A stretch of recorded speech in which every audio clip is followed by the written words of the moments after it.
ద్వేషం విడిచి హానిని మరిచి సరి అయిన సంకల్పమే రెండు. సమ్యక్ సంకల్పం సమ్యక్ సంకల్పం సమ్యక్ సంకల్పం.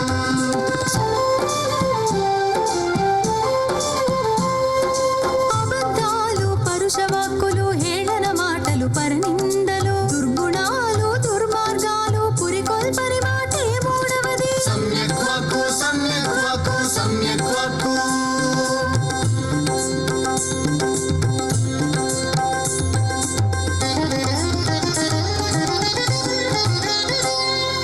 దొంగతనాలు అవినీతి తాగుడు జూదం వ్యభిచారం జీవహింసకు పాల్పడకుండా సరియగు కర్మలు నాల్గవది. సమ్యక్ కర్మ సమ్యక్ కర్మ సమ్యక్ కర్మ.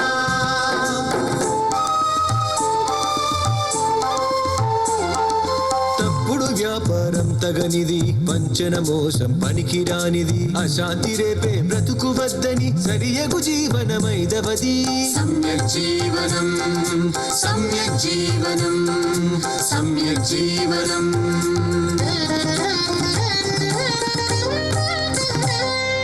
చెడు తలపులను పెరగనీయక దౌర్బల్యం తల ఎత్తనీయక మనసుకు శిక్షణ ఇవ్వటమే సరి అయిన కృషి ఆరవది. సమ్యక్ కృషి సమ్యక్ కృషి సమ్యక్ కృషి.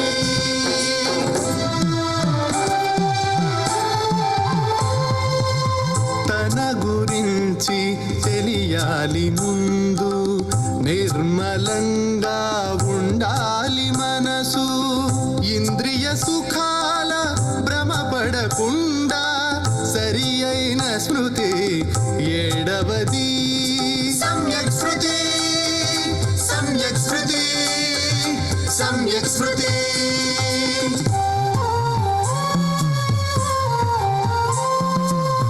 చేసే పనిపై లక్ష్యం పెట్టి మనసును పూర్తిగా అదుపున పెట్టి సత్యదర్శన మార్గంతో సమాధి స్థితి ఎనిమిదవది. సమ్యక్ సమాధి సమ్యక్ సమాధి సమ్యక్ సమాధి.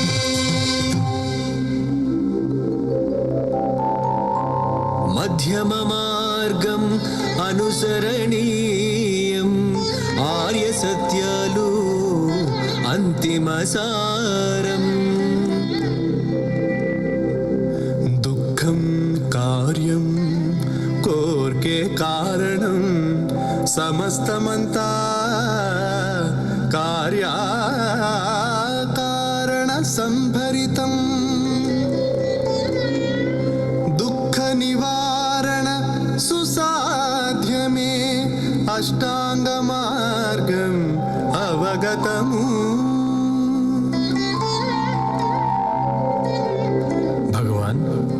భగవాన్ సత్యదర్శనం సంపూర్ణంగా అనుభవించాము. మిమ్ములను మా గురువులుగా స్వీకరిస్తున్నాము. అనుయాయులుగా అనుగ్రహించండి. ధర్మదీక్షను నొసగండి. కర్తవ్య ప్రబోధం చెయ్యండి. బుద్ధుని మార్గం దుఃఖ నిరోధం. దుఃఖ నిరోధమే నిర్వాణ పదం. శ్రమణకులారా, మీ వద్ద ఉన్న చీవరాలు భిక్షాపాత్రలు తీసుకురండి.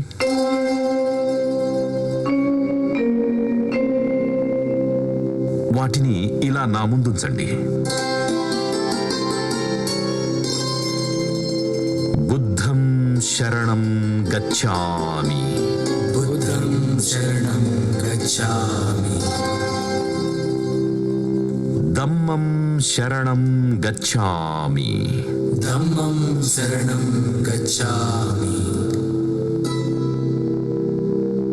మరోసారి ఉమ్మడిగా పలకండి. బుద్ధం శరణం గచ్ఛామి. ధమ్మం శరణం గచ్ఛామి. తలో దిక్కుకు తరలండి, ధర్మ ప్రబోధం చెయ్యండి.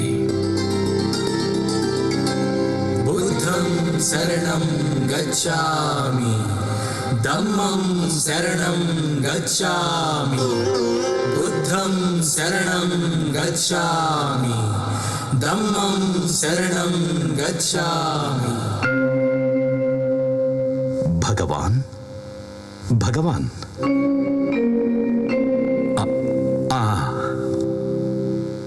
దుఃఖం తాత్విక పదమా వ్యావహారిక పదమా భంతే? జీవితంలోని సర్వక్లేశాలకు సాధారణ రూపం దుఃఖం. అది తాత్వికమో వ్యవహారికమో నీ అనుభవంలో తెలుసుకో.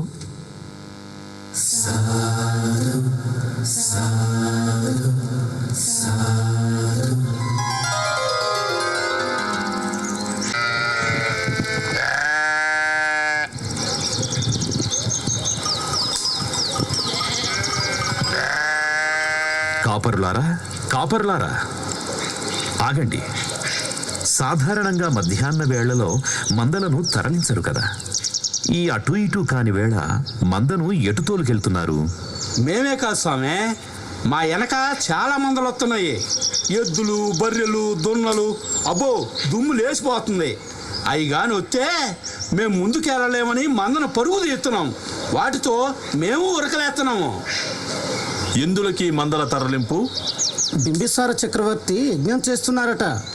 రాజాజ్ఞ అంటూ రాజపరివారం, రాజభటులు రాజ్యం నలుమూలల నుండి బలవంతంగా పశువులను పోగేసి తరలిస్తున్నారు స్వామి.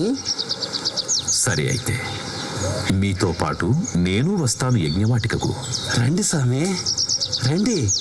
మీరు మా ఎంట ఉంటే ఆ పొద్దే మా ఎంట పడి వస్తున్నట్టుగా ఉంటుంది స్వామి.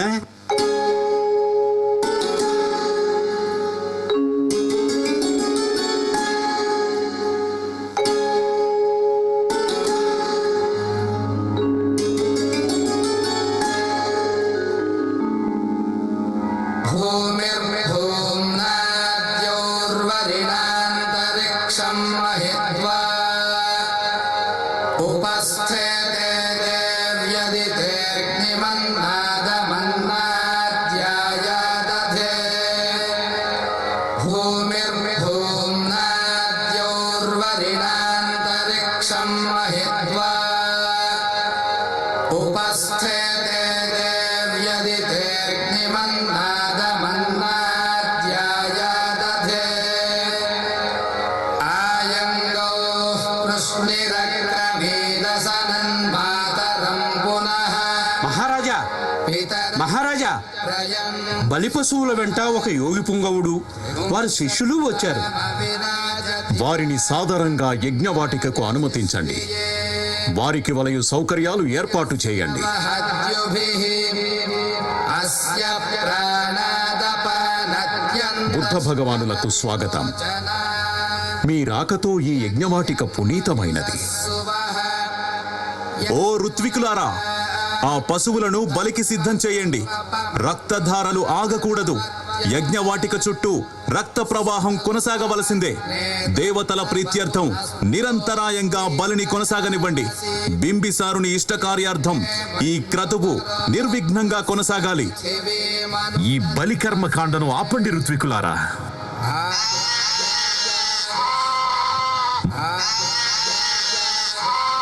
మహారాజా, సర్వజీవకోటికి ప్రాణమే అత్యంత విలువైనది. చిన్న గాయమైన విలవిలలాడే సర్వజీవులు ప్రాణాలు నిలుపుకోవడానికి అల్లాడిపోతుంటాయి. అలా చూడండి మహారాజా, తలలు వేరు చేయబడి రక్తధారలు చిమ్ముతుండ ఆ కళేబరాలు ఎలా కొట్టుకుంటున్నాయో చూడండి. దేవతలందరూ మంచివారి అయినచో రక్తపాతము వారికెట్లు రుచియించు. అటుకాక దేవుళ్ళు క్రూరులైనచో ఇట్టి ప్రాణాల లంచాలు వారిని ఎట్లు తృప్తిపరచు. బలి అనంతరం బలి పశువులకు స్వర్గప్రాప్తి లభించిన యోగి పుంగవా? నోరు లేని మూగజీవాలకే స్వర్గప్రాప్తి అర్హమైతే వేద వేదాంగాలు ఔపోసన పట్టిన ఈ ఋత్వికులను బలివ్వండి. వారికి స్వర్గప్రాప్తి మీకు ఇష్టకామ్యార్థం ఏకకాలంలో లభిస్తాయి. అప్పుడు అమాయక పశువులను వధించనక్కర్లేదు. అత్యంత ఉత్తమ జన్మయైన ఈ బ్రాహ్మణులు బలికి సర్వశ్రేష్ఠులు. నేను సర్వశాస్త్రాలు, వేదాంగాలు, ఉపనిషత్తులు అధ్యయనం చేసిన వాడిని. ఈ బలికి శాస్త్ర నిరూపణ చెయ్యండి. వాదనకు, సత్యదర్శనానికి నేను సిద్ధం. మహారాజా, అటుగా చూడండి. బలికి తమ వంతెప్పుడో తెలియక మేపును మేసి నీడలో సేదదీరుతూ నెమరు వేయుచున్న ఆ పశువుల మందను చూడండి.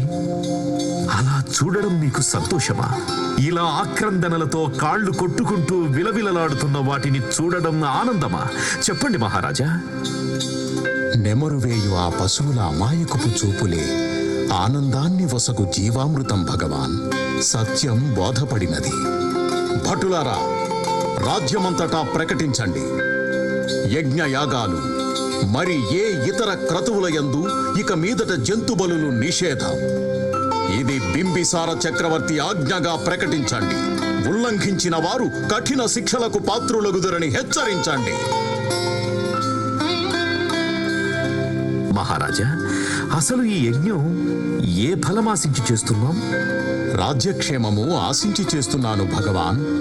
ఈ మహాయజ్ఞానికి లెక్కకు మించి ఖర్చవుతున్నది. వేల కొలది పశువుల వధ జరుగుతున్నది. విప్రులకు, ఋత్వికులకు అత్యంత భారీగా సంభావనలు, సురాపానము లభించుతున్నది.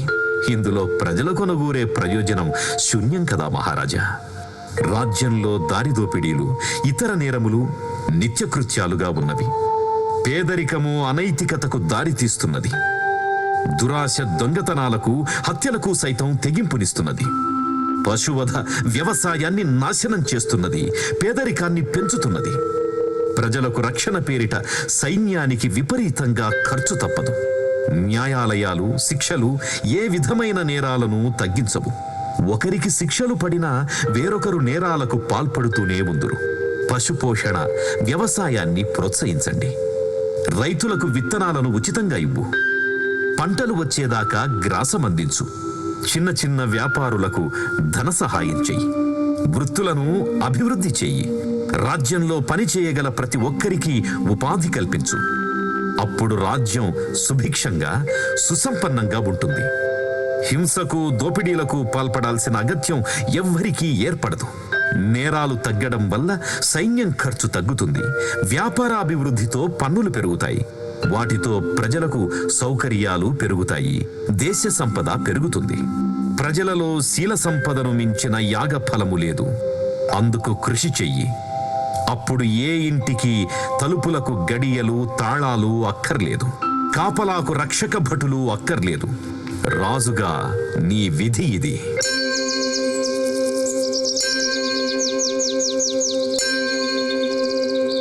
భగవాన్, ఆత్మ శాశ్వతం, బ్రతుకు అశాశ్వతం.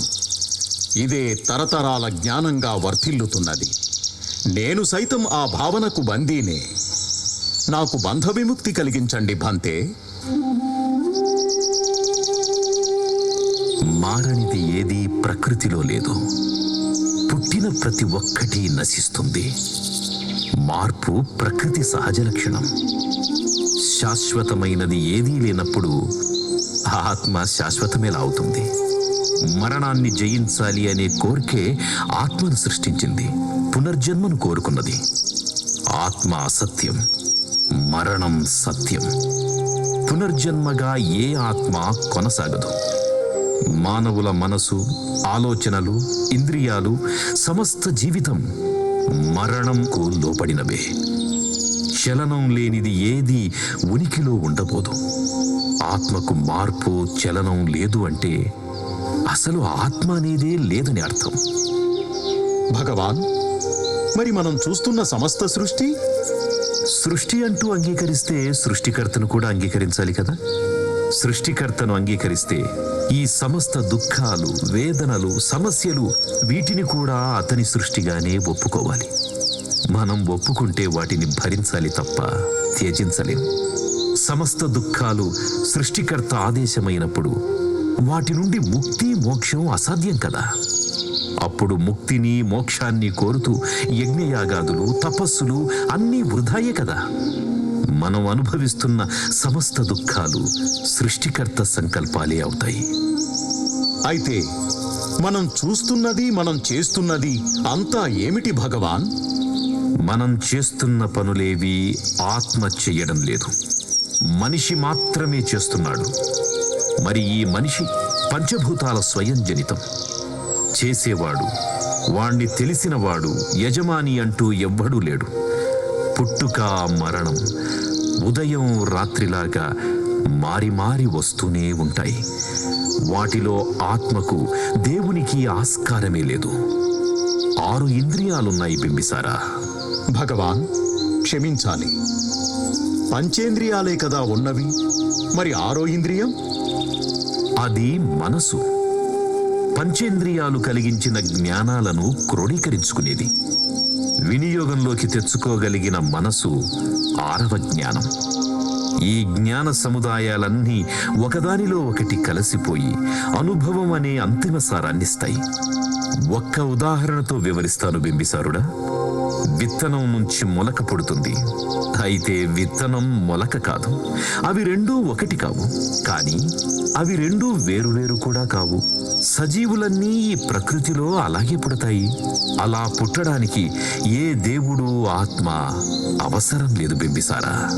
భగవాన్, సద్ధర్మసారాన్ని అవగాహన చేసుకోవలెనన్న నా కోరిక మీ జ్ఞానబోధతో ఈడేరినది. ధర్మదీక్ష ఇచ్చి బౌద్ధ ఉపాసకునిగా అనుగ్రహించండి. బుద్ధం శరణం గచ్ఛామి. బుద్ధం శరణం గచ్ఛామి. దమ్మం శరణం గచ్ఛామి. దమ్మం శరణం గచ్ఛామి. సంఘం శరణం గచ్ఛామి. సంఘం శరణం గచ్ఛామి.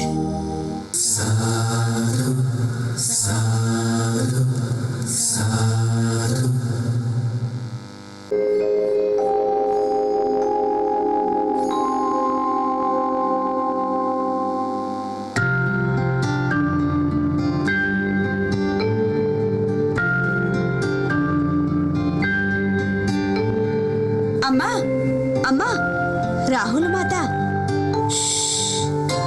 అమ్మగారు ధ్యానంలో ఉన్నారు. అయ్యో, రాహుల మాత గారు భోజనం చేసినట్టు లేరు. వారు రాత్రిపూట భోజనం చేయక చాలా సంవత్సరాలయ్యింది. అయినా మా బాధ్యతగా ఆహారాన్ని ఉంచుతున్నాం. పక్క నలిగినట్టు లేదు. వారు శయ్యపై పవలించటం లేదు. అమ్మా అమ్మా, మన యువరాజు సిద్ధార్థ రాకుమారుడు జ్ఞానసిద్ధిని పొంది బుద్ధునిగా ధర్మ ప్రచారం చేస్తూ మన పట్టణానికి విచ్చేస్తున్నారు. వారి రాక కోసం అన్ని ఏర్పాట్లతో నగరమంతా కోలాహలంగా ఉంది. మీ మందిరంలో ఏ అలికిడి కానరాకపోయేసరికి ఇలా వచ్చాను తల్లి. నీవు తెచ్చిన ఈ కబురు చాలా ఆనందాన్ని కూడా తెచ్చింది. కుశాల, వారి ధర్మ ప్రచార విశేషాలు తెలుస్తూనే ఉన్నాయి కదా. మందిరాన్ని అలంకరిద్దామా అమ్మా? చెలకత్తలారా, చెలకత్తలారా! కుశాల, ఏ విధమైన అలంకారాలు వద్దు. వచ్చేవారు సిద్ధార్థులు కారు, వారు బుద్ధ భగవానులు. అమ్మా, వారిని దర్శించటానికి ఏర్పాట్లు చేయమంటారా? ఏ విధమైన ఏర్పాట్లు చేయకండి. నన్ను చూడాలని వారు కనిపిస్తే వారే స్వయంగా వస్తారు. హడావిడెందుకు? అమ్మా అమ్మా అమ్మా అమ్మా, ఈ బొమ్మలు చూసావా? తాతగారిచ్చారు. చాలా బాగున్నాయి కుమారా. ఆటలు ఆడి ఆడి బాగా అలసిపోయావు. పద, స్నానం చేద్దు గాని. అన్నం తినాలి కదా.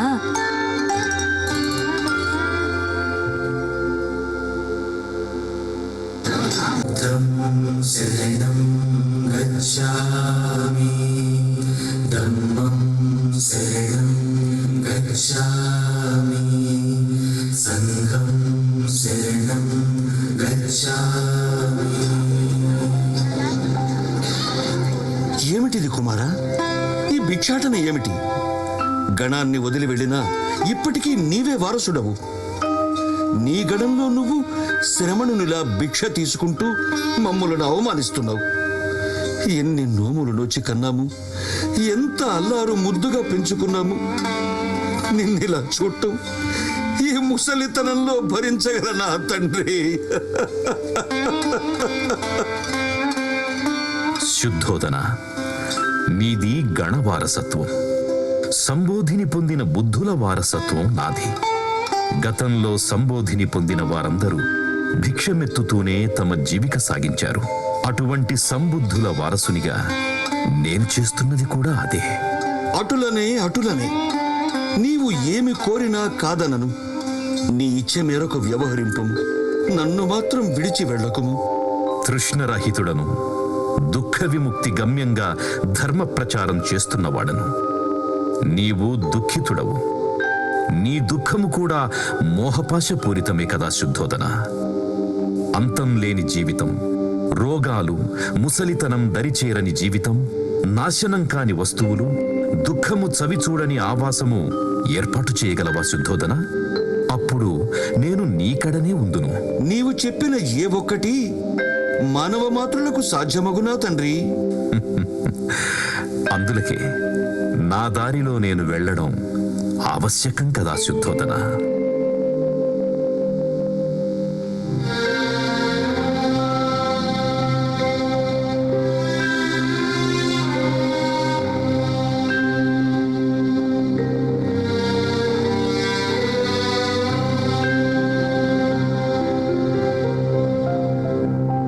శరణం గచ్ఛామి, దమ్మం శరణం గచ్ఛామి, సంఘం శరణం గచ్ఛామి. భగవాన్, సర్వులకు ధర్మాన్ని ప్రబోధిస్తున్నారు. అందుకు నేను అర్హురాలనే కదా? అర్హురాలివే యశోధర. భిక్ష స్వీకరించిన తావున ధర్మ ప్రచారం బౌద్ధ సంఘాన ప్రధాన విధి. ధన్యురాలను భగవాన్.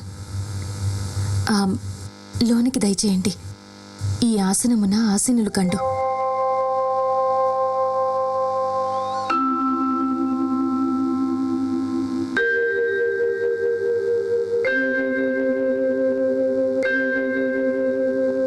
నిన్నటి దినము గడిచినది, నేటి దినము గడుచుచున్నది, రేపటి దినము ముగియును.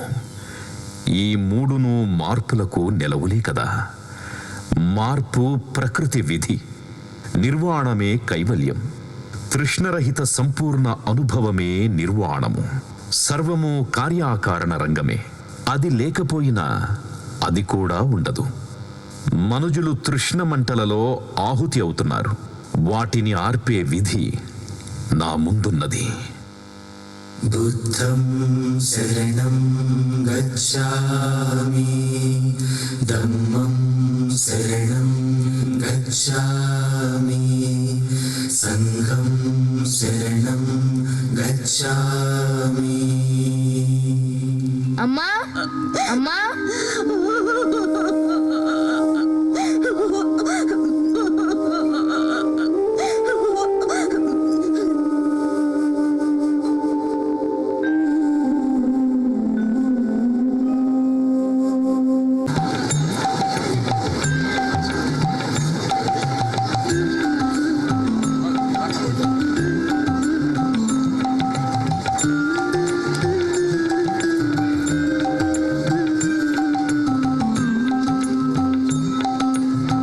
నాయనా రాహుల, నేను చెప్పింది నువ్వు చేస్తావా కుమారా? అలాగే అమ్మా. అదిగో చూడు, ఆ ముందు నడుస్తున్న వారు తెలుసునా? తెలుసును తల్లి. నా తండ్రి గౌతమ సిద్ధార్థుల వారే కదా.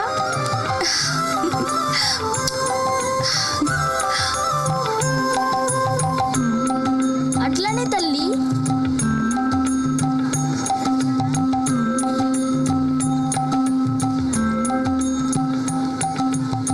రాహులుడా, ఏమాశించి ఇలా చేస్తున్నావు? తండ్రి, నేను మీ వారసుడను. నాకు వారసత్వంగా రావాల్సిన సంపదను నాకు అందించవలసినదిగా మిమ్మల్ని ప్రార్థిస్తున్నాను. సారిపుత్ర, నేనార్జించిన దానిలో ఇతడు తన వాట అడుగుతున్నాడు. ఇతని అభ్యర్థన ధర్మసమ్మతం. చీవరాలు భిక్షాపాత్ర తీసుకురండి. సారిపుత్ర, త్రిశరణాలు పలికించి ఇతనికి ఉపసంపదనిచ్చి దీక్షా విధిని నిర్వహించండి.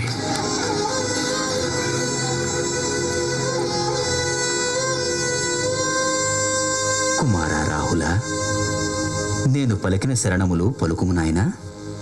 బుద్ధం శరణం గచ్ఛామి. బుద్ధం శరణం గచ్ఛామి. దమ్మం శరణం గచ్ఛామి. దమ్మం శరణం గచ్ఛామి. సంఘం శరణం గచ్ఛామి. సంఘం శరణం గచ్ఛామి. బుద్ధం శరణం గచ్ఛామి. దమ్మం శరణం గచ్ఛామి. సంఘం శరణం గచ్ఛామి. కుమారా, కుమారా, ఆగు. నా ఈ కోరికను మన్నిస్తావా? పెద్దల అనుమతి లేకుండా పసివాళ్లకు ఉపసంపద ఇవ్వవలదు. వారి వియోగము పెద్దలకు మృత్యువుతో సమానము. అటులనే శుద్ధోదన.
భిక్షువులారా, తండ్రి బిడ్డలు ఉపదేశకులు అనువర్తనులుగా ఉండాలి. బోధకుని పట్ల శ్రద్ధాభక్తులు కలిగి శిష్యులు, శిష్యుల ఎడల వాత్సల్యం కలిగి బోధకులు ఉపదేశమివ్వాలి. బోధనలో అడ్డు తగలరాదు. ఇరువురు పరస్పరం సహాయ సహకారాలతో చరించాలి.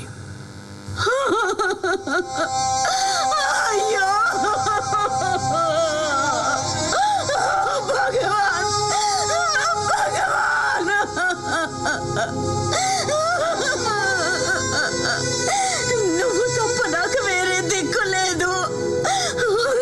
నా ఈ దుఃఖాన్ని నివారించి దేవుడు నీవే ప్రభు. భగవాన్, ఏమిటి తల్లి, ఏమిటి నీ కష్టం? ఇంతటి దుఃఖభారంతో ఎక్కడి నుంచి వస్తున్నావమ్మా? నీకు నేనెలా సహాయపడగలనో చెప్పు తల్లి. భగవాన్, ఏ తల్లికి రాని కష్టం, ఏ స్త్రీ భరించలేని దుఃఖం నాది ప్రభు. గుడ్రాలిగా బంధుగణంలో తోటి మిత్రుల దగ్గర అవమానాలతో ఏళ్లకేళ్లు గడిపి ఎన్నో నోములు వ్రతాలు చేసి కన్న నా చిట్టి తండ్రి, నా బంగారు బాబు వరాలకు నవ్వులకు పలుకు లేకుండా పడున్నాడు. బిడ్డను భుజానికెత్తుకొని ఊరిలో వీధి వీధినా తిరిగాను. మందిచ్చి నా బిడ్డను బ్రతికించమని ఎందరో వేడుకున్నాను. అప్పటి వరకు నన్ను వాటేసుకున్న చేతులు చల్లబడిపోయాయి. కను పాపలు కదలటం లేదు.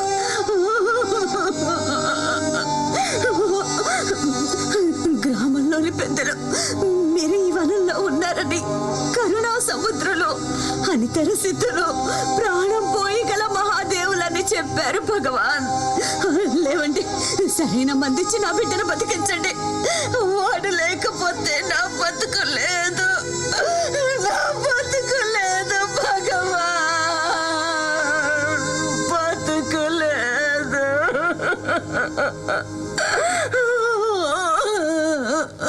మనసును చిక్కపరుచుకో తల్లి. ముందుగా స్థిమితపడు. నేను తప్పకుండా నీకు సహాయపడతాను. నన్ను నమ్ము. ముందుగా దుఃఖాన్ని నిగ్రహించుకో. అలాగే భగవాన్. మీ చల్లని చూపు, మీ తీయని మాట నాకు ఆశని కలిగిస్తున్నాయి. అలాగే తల్లి, నీ కొడుకును బ్రతికించి ఔషధి తయారు చేయాలి కదా. ఆ దినుసు నా వద్ద లేదు. అది నువ్వు తెచ్చిన వెంటనే ఔషధి సిద్ధమవుతుంది. అలాగే చెప్పండి భగవాన్. ఏమిటా తెలుసు చెప్పండి. నా ప్రాణమైనా ఇచ్చి తెస్తాను. నా చిట్టి తండ్రి బ్రతకాలి అంతే. చెప్పండి చెప్పండి భగవాన్, చెప్పండి. పెద్ద విశేషమైన దినుసు కాదు తల్లి. ఒక గుప్పెడు నల్ల ఆవాలు కావాలి అంతే. అలాగే స్వామి, చిటికలో తెస్తాను. ఇదిగో ఇప్పుడే తెస్తాను. తీసుకొస్తాను. ఆ తల్లి, ఒక్క క్షణం. నీకు ఆవాలు ఇచ్చే ఇంటిలో గతంలో కాని ఇప్పుడైనా కాని ఎవ్వరూ చనిపోయి ఉండకూడదు. అప్పుడే అవి ఔషధిగా పనికొస్తాయి తల్లి. అలాగే భగవాన్. ఎవరూ చనిపోని ఇంటి నుంచి ఆవాలేగా తెస్తాను. మా గ్రామం చాలా పెద్దది. తప్పనిసరిగా ఆవాలు దొరుకుతాయి. తెస్తాను, తప్పకుండా తెస్తాను.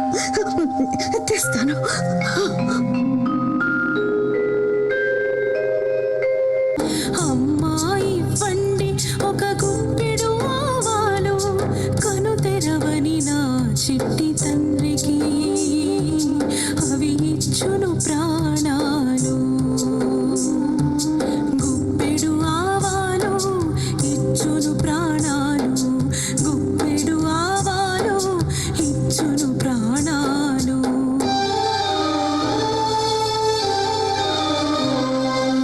ఎంత చల్లని మనసమ్మా,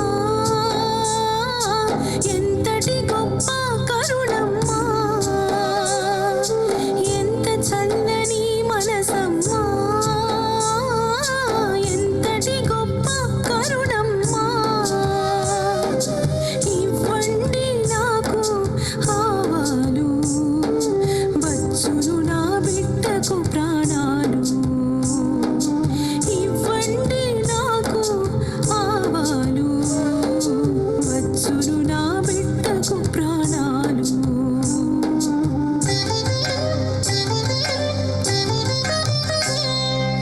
ఓ నా కన్న తల్లి, ఓ నా కల్పవల్లి, ఓ నా కన్న తల్లి, ఓ నా కల్పవల్లి. ఈ ఆవాలు పని చేయాలంటే ఈ ఇంటను ఎవరైనా ఇంతకు ముందెప్పుడైనా చనిపోయారా చెప్పమ్మా. బిడ్డ ప్రాణాలు నిలుపమ్మా, బిడ్డ ప్రాణాలు నిలుపమ్మా. మా మామగారు మా అత్తగారు ఇద్దరు చనిపోయారమ్మా. మా నాన్నగారు చనిపోయారు. మా పెద్ద కూతురు చనిపోయింది. నా పెనిమిటి మొన్ననే చనిపోయాడు.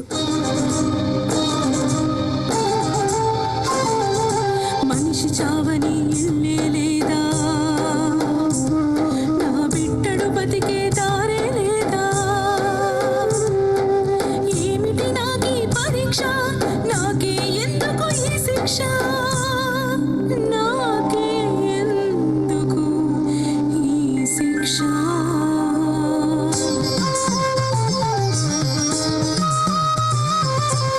ఆవాలైతే దొరుకుతాయి, ప్రాణాలెక్కడ దొరుకుతాయి.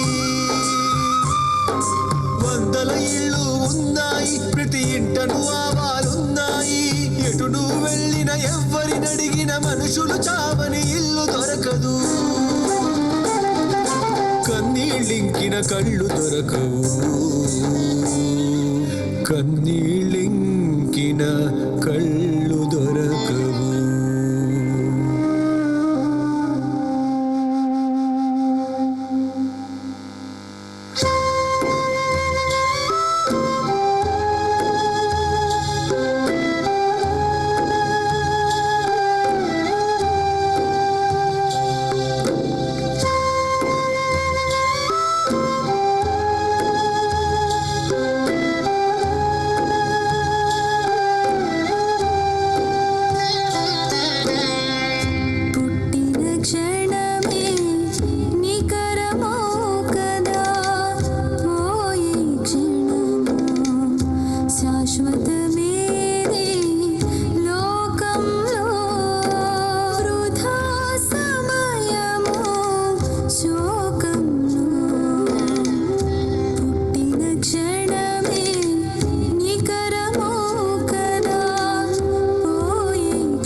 అమ్మా, మందుకు అవసరమైన ఆవగింజలు తీసుకొచ్చావా? లేదు భగవాన్, లేదు. మీరు చెప్పిన ఆవగింజలు నాకు ఎక్కడా దొరకలేదు. కానీ ఆవగింజల వైద్యం నా మీద అద్భుతంగా పనిచేసింది. నాకు ఒక మహత్తరమైన సత్యం బోధపడింది. చనిపోయింది నా కొడుకు మాత్రమే కాదని, లోకంలో ఎంతో మంది తమ ఆప్తులను కోల్పోయారని నేను తెలుసుకోగలిగాను. నాకు కలిగిన దుఃఖం నాకు మాత్రమే పరిమితం కాదని, అది లోకంలో జనులందరూ అనుభవిస్తున్న దుఃఖంలో భాగమని గ్రహించాను. రోగం, మరణం, దుఃఖం అనేవి జీవితంలో అంతర్భాగమని తెలుసుకున్నాను. ఇదే నాకు కావలసిన సరైన మందు.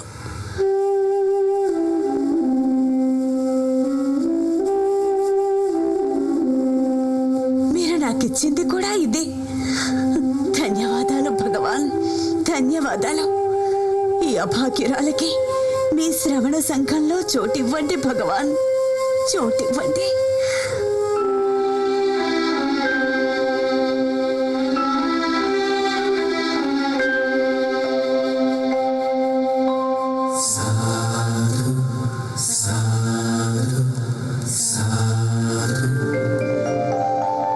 సముద్రాల నదుల ఉనికి ఎన్నటికీ కానరాదు. వర్ణానికి కులానికి బౌద్ధంలో తావులేదు. సముద్రాల నదుల ఉనికి ఎన్నటికీ కానరాదు. ధర్మానికి ఏ షరతులు బౌద్ధంలో మనజాలవు. అహింస, ప్రేమ, కరుణ మనిషిని నిర్మించగలవు. వర్ణానికి కులానికి బౌద్ధంలో తావులేదు. సముద్రాల నదుల ఉనికి ఎన్నటికీ కానరాదు.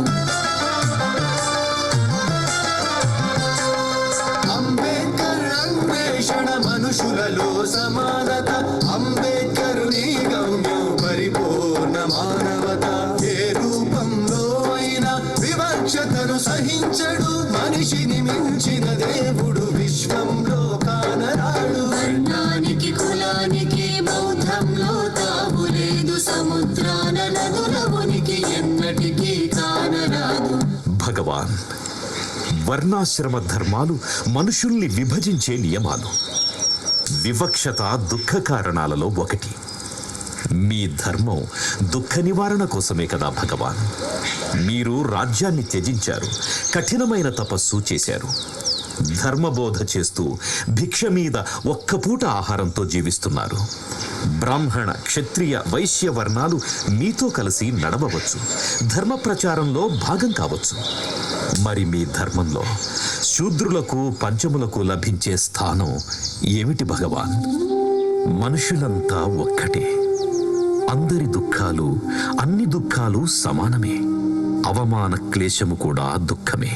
బౌద్ధ ధర్మ దీక్షకు ఏ షరతులు లేవు. భిక్షువైనా, ఉపాసకుడైనా నిర్వాణ ఫలానికి అర్హుడే. ధర్మదీక్షకు, త్రిశరణాలకు ముందు అహం, అహంకారం, ఆభిజాత్యం దుఃఖ కారణాలే కదా బోధిసత్వ. భిక్షు స్వీకారానికి వాటిని త్యజించడమే అర్హత కదా. ఉపాలి, భిక్షువుగా సంఘ ప్రవేశానికి ముందు నీవు నేను శూద్రజాతి వాడను, మంగళిని. నీవు ఎవరికి దీక్ష నొసగితివి? ఎవరి ద్వారా కళ్యాణమిత్ర అర్హత పొందితివి? నేను క్షత్రియులైన దేవదత్తునకు, ఆనందునకు, శాక్యరాజ్య బంధుకోటికి త్రిశరణాల ఉపసంపద నొసగితిని.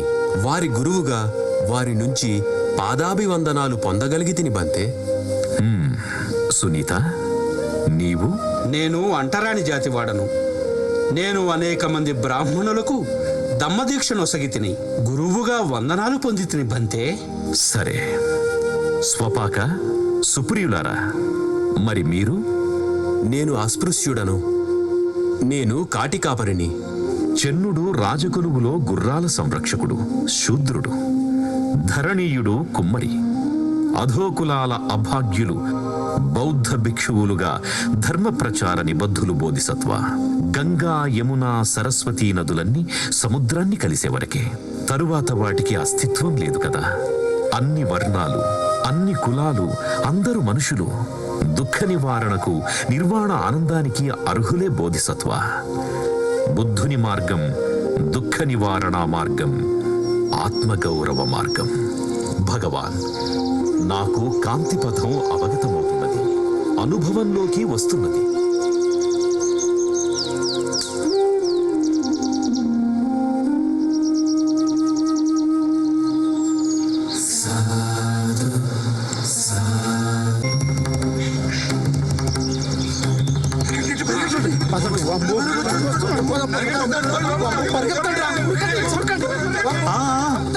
ఏమిటి పరుగు? ఏమైంది ప్రజలారా? ఆగకుండా వెళ్తున్నారు? మీరు కూడా పారిపోండి భిక్షువులారా, పారిపోండి. ఆగండి, ఏమైంది? విషయం ఏమిటో చెప్పండి ప్రజలారా. ఎందుకు మీకు ఈ ఆందోళన? అంగుళీమాలుడు మాలో ఇద్దరిని చంపి వారి బొటన వేళ్లను నరికేశాడు. వాటిని తన మెడలో ఉండే దండలో గుచ్చి లెక్క పెట్టుకుంటున్నాడు. మీరు అటువైపు వెళితే మిమ్ములను చంపేస్తాడు. భిక్షువులారా, మీరు తిరిగి ఆరామానికి వెళ్ళండి. నేను అంగుళీమాలుని వద్దకు వెళతాను. భగవాన్, భగవాన్, ఇప్పుడిది అవసరమా? వివేక శూన్యునిలా రాక్షస వర్తనుల వద్దకు విజ్ఞానవంతులు వెళ్ళతగునా? అంగుళీమాలుడు కిరాతకుడు కాదు, కిరాతకునిగా మార్చబడ్డవాడు. నేను ఆయన బాటలో వెళ్ళడం లేదు. నేను ముందుకు వెళ్లే బాటలోనే అతను ఉన్నాడు. అతని కొరకు నా బాటను విడవలేను కదా.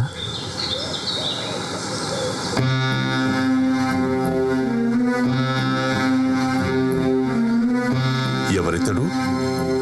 నా వద్దకు ఇటువైపే వస్తున్నాడు. గుంపుగానే నా ముందుకు ఎవరైనా రావడానికి వణికిపోతారు కదా. నన్ను చూసి భయంతో పారిపోతారు కదా. ఇతని వద్ద ఏ అస్త్రాలు లేవు, నిరాయుధుడు. ఆ వెలుగు, ఆ తేజస్సు, ఏమో ఇతను మంత్రగాడో యక్షుడో కాదు కదా. ఎవరు నీవు? ప్రాణాలపై ఆశ వదులుకునే వచ్చావా?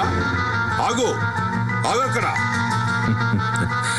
నేనేనాడో ఆగిపోయాను. ఆగకుండా పరుగులు తీస్తున్నది ఆగవలసింది నువ్వే. మునివర్య, నీ మాటల అంతరార్థం నాకు బోధపడటం లేదు. కొంచెం వివరించండి. దుఃఖపూరితమైన సంసార వలయంలో నా ప్రయాణాన్ని ఏనాడో విరమించాను. నువ్వు ఆగకుండా దానిలో ఇంకా పరిగెడుతూనే ఉన్నావు. నేను దుర్మార్గుణ్ణి, కిరాతకుణ్ణి. ముందు నువ్వు మనిషివి, ఆ తరువాతే అంగుళీమాలుడివి. నేను వచ్చింది నా తోటి మనిషి దగ్గరకు, నా సాటి మనిషి దగ్గరకు. నేను గురుదక్షిణ దీక్ష కంకణదారుడను. 1000 బొటన వేళ్లు గురువుకు అర్పించవలసిన వాడను. పాపిని. నన్ను మనిషిగా గుర్తించినది, పలకరించినది తమరొక్కరే. నీలో మంచితనం, మానవత్వం ఇప్పటికీ దేదీప్యమానంగా వెలుగుతున్నాయి. ఒక్క మాట సూటిగా చెప్పు, నువ్వు చేస్తున్న పని నీకు సంతోషాన్ని, ఆనందాన్ని ఇస్తున్నదా అంగుళీమాల? నీవు కడతీర్చిన వారి ఆర్తనాదాలు, ఆహాకారాలు, భయవిహ్వలమైన వారి చూపులు నీకు హాయిని కొలుపుతున్నవా? లేదు శ్రమణక, లేదు. నేను తృప్తిగా తిని కంటి నిండా నిద్రపోయి సంవత్సరాలు గడిచిపోయాయి. పాప పంకిరుడను. నాకు ముక్తి లేదు. విచక్షణారహితమైన, వివేకశూన్యమైన అకారణ మానవ హననానికి పురిగొల్పిన నీ గురు ఆజ్ఞ మున్ను నువ్వు గడించిన జ్ఞానానికి, విజ్ఞతకు వ్యతిరేకమైనది. నువ్వు చంపవలసినది తోటి మానవుణ్ణి కాదు, ఇంతకాలం నీలో తిష్ట వేసుకుని కూర్చున్న దానవుణ్ణి. అప్పుడే తిరిగి నీవు మనిషిగా ఆవిర్భవించగలవు. మీరు నన్ను ఈ పాపాగ్ని నుండి రక్షించగలరా? ఇంతకీ మీరు? బుద్ధుడను, దుఃఖ నివారణ మార్గాన్ని కనుగొన్న సంబుద్ధుడను. పాహిమాం భగవాన్, పాహిమాం. నాకు ధర్మ మార్గాన్ని చూపించండి. ధర్మదీక్షను ప్రసాదించండి. నా జీవిత పర్యంతం దుఃఖ నివారణ మార్గాన్ని అనుసరిస్తాను, సన్మార్గాన్ని ఆచరిస్తాను. బుద్ధం శరణం గచ్ఛామి. బుద్ధం శరణం గచ్ఛామి. దమ్మం శరణం గచ్ఛామి. దమ్మం శరణం గచ్ఛామి. సంఘం శరణం గచ్ఛామి. సంఘం శరణం గచ్ఛామి.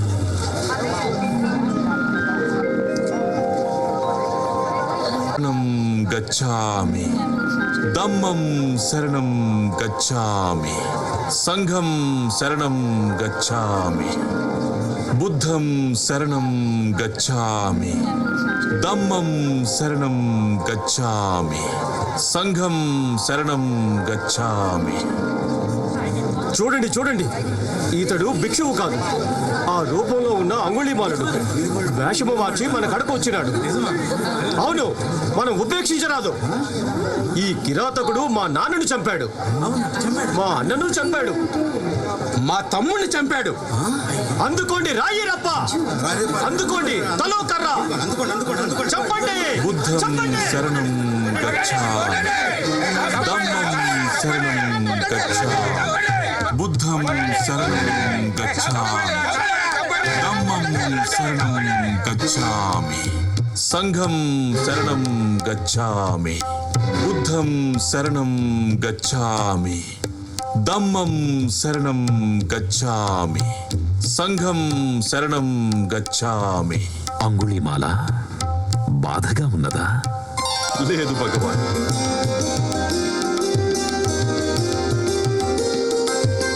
ఈ స్రవిస్తున్న రక్తం నన్ను దుఃఖ విముక్తుని చేస్తున్నది భగవాన్. ఇంత ఘనమైన తృప్తి, సంతోషం మీరు నాకు దీక్ష నొసగినప్పుడు కూడా లభించలేదు. ఈ క్షణంలో మాత్రమే అంగుళీమాలుడు మరణించాడు. ఇది నాకు మారు జీవితం భగవాన్, మారు జీవితం. అంగుళీమాల, నీలో జ్ఞానచక్షువు ఉత్పన్నమైనది. భౌతికమైన గాయాలు ఇక నిన్ను బాధించలేవు. నువ్వు అర్హతుల మార్గంలో ప్రవేశించావు. అనతి కాలంలోనే నువ్వు నిర్వాణ ఫలాన్ని పొందగలవు.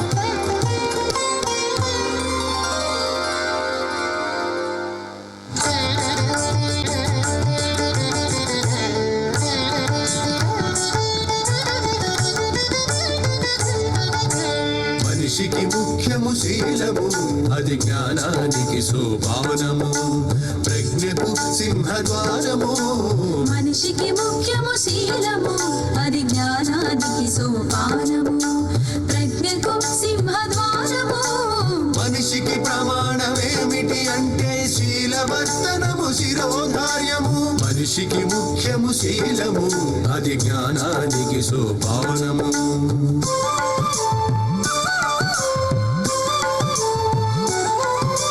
వివేకవంతుడు ఎవరంటే విచక్షణాయుత వర్తనుడు.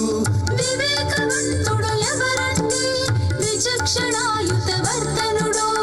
ఆత్మ నిగ్రహం కలిగిన వాడే జీవిత సారం ఎరిగిన వాడు. మనిషికి ముఖ్యము శీలము, అది జ్ఞానానికి సోపానము.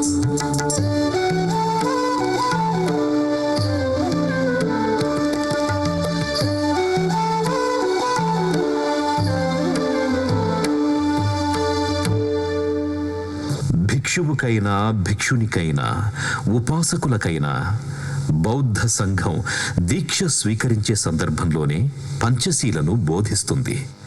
ఉల్లంఘించనని ప్రమాణం తీసుకుంటుంది. నిర్వాణ పథగమనంలో శీలము ప్రవేశద్వారము. పంచశీలను ప్రవచించండి భగవాన్.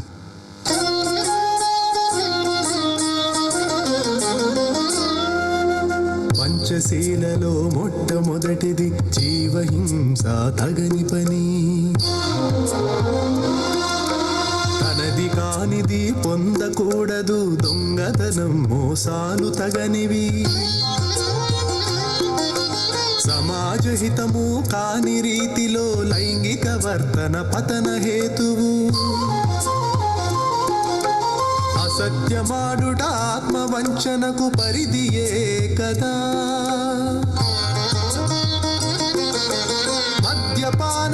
సర్వ అనర్థము పంచశీలలో ఐదవది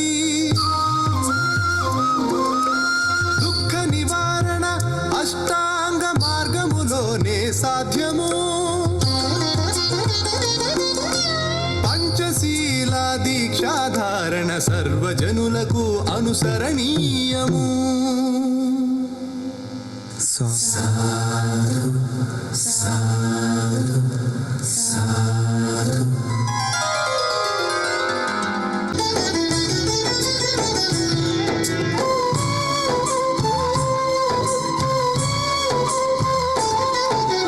కోసల దేశంలో కేశబుద్ధ ఒక ఊరు బుద్ధుని బోధనలో ప్రత్యేకత ఉంది మారు.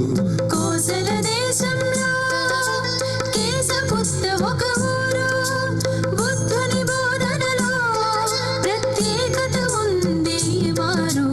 కాలములు ఆ ఊరి ప్రజలు ఎన్నదగినవి వారి ప్రశ్నలు. కాలములు ఆ ఊరి ప్రజలు ఎన్నదగినవి వారి ప్రశ్నలు. చేరుకున్నాడు ఒక నానజటకు బుద్ధ భగవానుడు శ్రద్ధగా వినుడు ఆ బోధనలు మనసు పెట్టి ఇప్పుడు.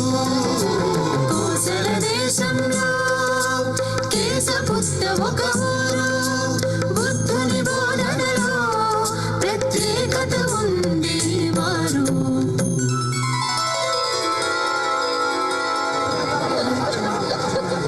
భగవాన్, చాలా కాలంగా మమ్మల్ని ఒక పెద్ద సందేహం పట్టుకొని వేధిస్తున్నది. మా గ్రామం ఒక పెద్ద కూడలి స్థలం. వ్యాపారస్తులు, సాధువులు, సన్యాసులు, బ్రాహ్మణ ఋషులకు మా ఊరు విడిది. ఒకరు బోధించిన దాన్ని వేరొకరు ఖండిస్తారు. తమ మాటలే సత్యంగా స్వీకరించమని, మిగతా వారు చెప్పినవన్నీ అసత్యాలని చాలా అందంగా, ఆకర్షణీయంగా బల్లగుద్ది మరీ చెబుతారు.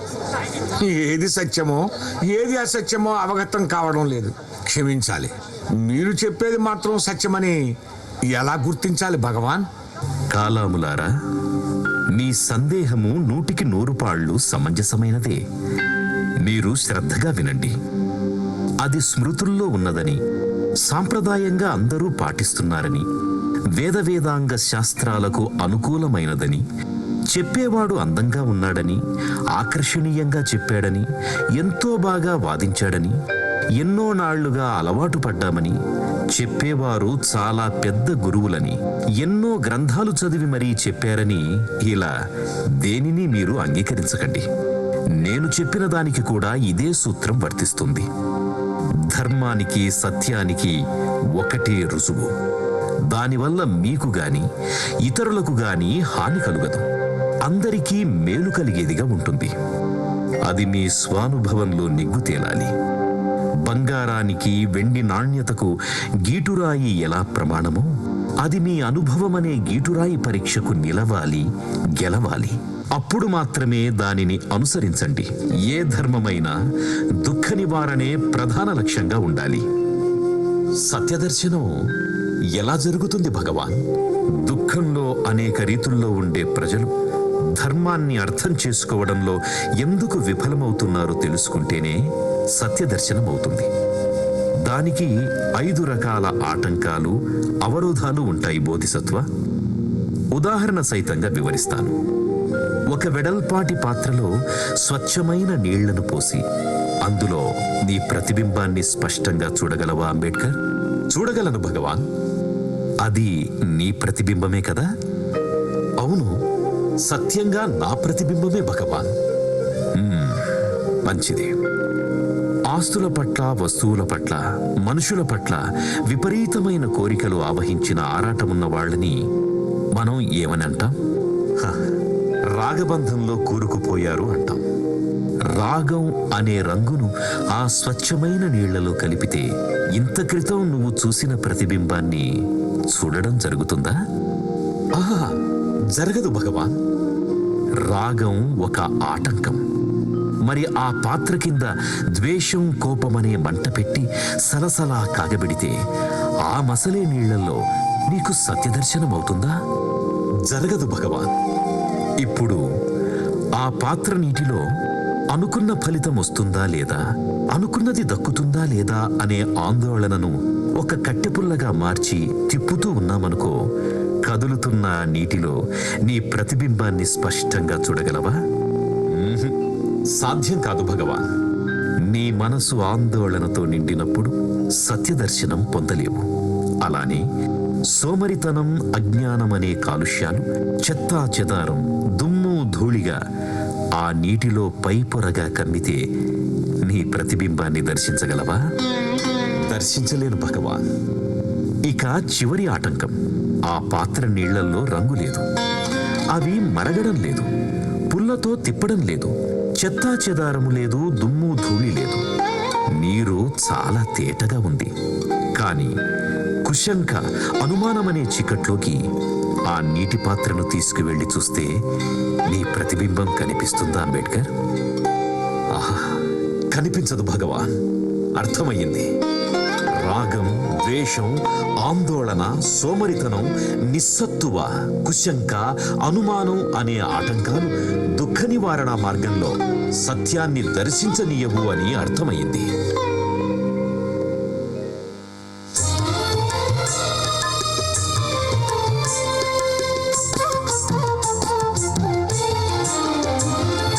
అంబేద్కర్ బుద్ధునితో జరిపిన సహవాసం మానవ కళ్యాణానికి ఇచ్చెను ఘన సందేశం. అంబేద్కర్ బుద్ధునితో జరిపిన సహవాసం మానవ కళ్యాణానికి ఇచ్చెను ఘన సందేశం. అంబేద్కర్ బుద్ధునితో జరిపిన సహవాసం ఆర్చేవారు లేరు, తీర్చేవారు లేరు, ఎక్కడి నుంచో వచ్చి మార్చేవారు లేరు. ఆర్చేవారు లేరు, తీర్చేవారు లేరు, ఎక్కడి నుంచో వచ్చి మార్చేవారు లేరు. స్వర్గం నరకాలను చూసిన వాళ్ళెవరు లేరు, ఆత్మ పునర్జన్మలు చావు వెనుక మళ్ళీ రావు. తీసుకువచ్చేది లేదు, మోసుకు వెళ్ళేది లేదు, నువ్వు చేసిన పనులే వచ్చును నీ ఫలాలుగా. తీసుకువచ్చేది లేదు, మోసుకు వెళ్ళేది లేదు, నువ్వు చేసిన పనులే వచ్చును నీ ఫలాలుగా. చెడ్డ పనులు తలపెట్టకు, మంచిని విడనాడకెప్పుడు, సిద్ధంపై నియంత్రణ బుద్ధుని బోధన సారం. అంబేద్కర్ బుద్ధునితో జరిపిన సహవాసం మానవ కళ్యాణానికి ఇచ్చెను ఘన సందేశం.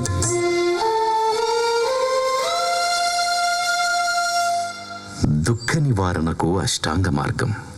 దానిని 3 అంగాలుగా గుర్తించాలి. ఆ 3 అంగాలు నాకు అవగతమే భగవాన్. మొదటిది సత్ప్రవర్తన, శీలం. రెండవది సరైన ఏకాగ్రతే, సమాధి. మూడవది సరైన ప్రయత్నం, సరైన జ్ఞాపకం. ఇవి ఆర్యసత్యాలను గమనించే దృష్టి. రాగద్వేషాలు, హింస ప్రతిహింస లేని సంకల్పం, ప్రజ్ఞ. అవే శీలము, సమాధి, ప్రజ్ఞ. బోధిసత్వ, అదిగో అక్కడ కనిపించే ఆ 3 కర్రలు తీసుకురా. ఆ 3 కర్రలను త్రికోణంలో నిలబెట్టు. ఇప్పుడు ఏదైనా ఒక కర్రను తొలగించు.